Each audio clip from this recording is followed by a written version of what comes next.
on one level, you can look at this as a father protecting his son against something he thought was unfair and using, obviously a very, very sweeping political power to do it. And this was, the pardon had already been something that Donald Trump had used pretty liberally and for a number of his own political allies in his first term, but he hadn't actually used it for family members. So, Biden has sort of expanded the use of it at a time where Democrats are extremely concerned about, sort of how the rule of law is going to hold up under a Trump administration. They're very worried that, the incoming administration is out to sort of take what had traditionally been a more neutral Justice Department and potentially use it to further some of their political aims. And I think there's a lot of concern that this move sort of undercuts the role of their role to be able to say, hey, this is the wrong thing to do. It's sort of losing the moral high ground, really.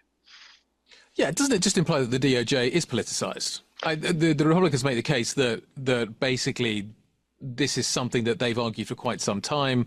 The fact that he talked about the fact that Hunter Biden had been singled out would seem to imply some politicization of the judicial process.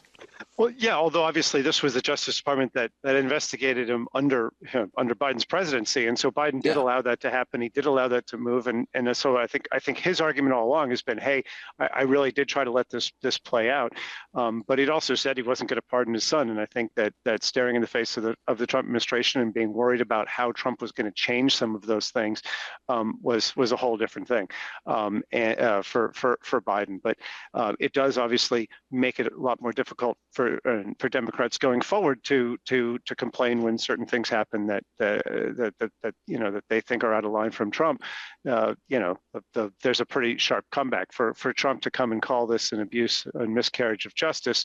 That's not a great look for Democrats, as they're really trying to figure out how to hold the line and try to hold, sort of work all the different levers of government, whether it's legislative power, judicial power, or the power of public opinion, as they try to figure out how to hold this next administration into account when they've kind of lost a lot of the normal levers of power. They don't really. Democrats are going to be in a very weakened position already as they try to figure out how to contain a Trump presidency. Yeah.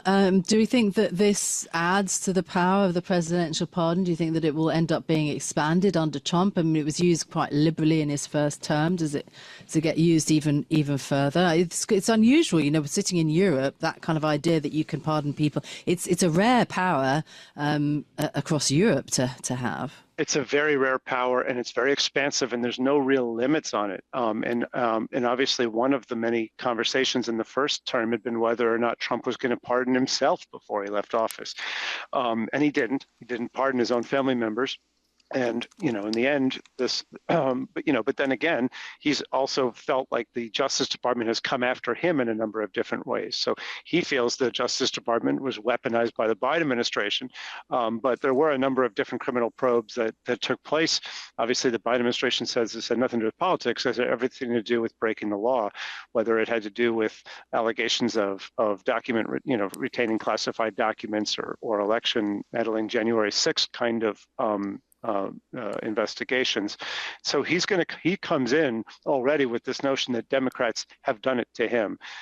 So I do think you can expect to see a pretty wide use of the pardon power as Trump's term rolls on, particularly if he's worried that Democrats may follow him in office after that.